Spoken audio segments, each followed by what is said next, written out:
Okay, now we have the theory of reasoned action slash theory of planned behavior. So this is also referred to as a social cognitive model. So it's in a similar vein as the social cognitive theory.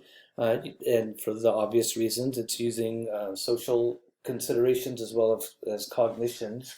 Uh, and so there are two main elements of this, the TRA and the TPB. And you see here from this slide the different time frames. It kind of began with the theory of reasoned action, with the theory of planned behavior added a little bit later. And so you can then see as we go through the diagram, we'll be able to see the differences in these two. So the box that says behavioral intention is bolded because that is kind of where all of these different factors point towards behavioral intention, with the idea being that that is the strongest predictor of behavior, is a behavioral intention. What somebody intends to do, what they will do. And we'll talk a little bit more about how that's sort of defined. So now if we look a little bit more at this diagram on the far left, we have the behavioral beliefs, behavioral outcomes, normative beliefs, motivation to comply, control beliefs, perceived power. All of those are pointing to these middle three: attitude toward behavior, subjective norm, and perceived behavioral control. So we kind of work backwards. We're talking about the behavior. So from there we go to the behavioral intention. And as we work back further, these three areas are the ones that have the biggest impact on behavioral intention. As we said, we're talking about an individual's intention to perform a behavior. And the idea is that that is the immediate and most powerful determinant of behavior. And everything else kind of leads up to that behavioral intention. And so the theory of reasoned action, you can kind of, as you talk through these a little bit, you can kind of see why they're named what they're named. So the theory of reasoned action was trying to explain any behavior that someone has control over. Then the theory of planned behavior included also behaviors that people have incomplete control over. So we'll talk through a little bit of that. So the strength of a person's intention to perform a specific behavior relates to underlying beliefs that must change to change the behavior. So if we quickly jump back here, we're talking about that, first of all, here, this attitude toward behavior. That's kind of what we're talking about now with this quote here. So that attitude toward the behavior, and that can mean the belief of a given outcome, and that can be with no evidence, just an expectation. We've talked about expectations and reinforcements and some of these other theories, but then it can also be, once somebody does have some experience with it, it's their personal experience and evaluation of the outcome. So those kinds of factors make up an individual's attitude towards the behavior. And then you have subjective norms, and this is about basically what you perceive others who matter to you, how they consider the behavior. So I'm thinking of starting exercise.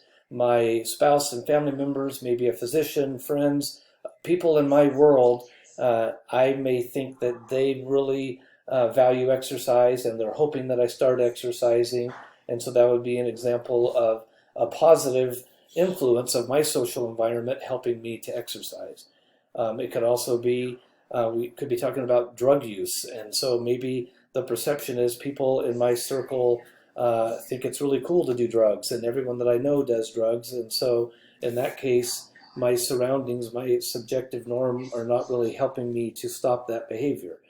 Most commonly, we'll have an individual, if we're talking about drug use, where the individual will perceive that people in their circle are not in favor of them doing drugs, and that will, so anyway, those subjective norms, the opinions of people who matter to us, and usually individuals want to comply with these people who matter in our lives.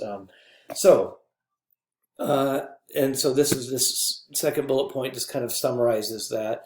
If an individual believes that a behavior, they have a positive attitude about a behavior, and they think that others who matter to them also have a positive attitude about it, that will definitely have a huge impact on their attitude towards the behavior and how subjective norms are affecting that. So lots of different considerations here. So then we get to the theory of planned behavior. So we already talked about the attitude towards a behavior, subjective norm. Now this perceived behavioral control. If you remember, the TPB part of this theory was focusing on behaviors that someone does not have control over. And so if the perception is that they don't have a lot of control over it, then we start asking how easy or difficult it is. What are perceptions about it? And if someone feels that they can have control over behavior, they're more likely to engage in that behavior. So these are some of the areas where this theory has been used. Smoking, drinking, contraceptive use, and so forth. So there has been a lot of kind of application of this theory. So this kind of summarizes that part of our diagram that right before behavioral intention, and it just kind of puts it into almost like narrative form, where we can say that an individual will engage in a behavior if they have a good attitude towards it, if they think other people want them to engage in that behavior, and if they think they have control over that behavior. All of those coming together will have incredibly high behavioral intention, and the behavior will likely happen. So here's a couple of studies that used this theory and tried to measure it.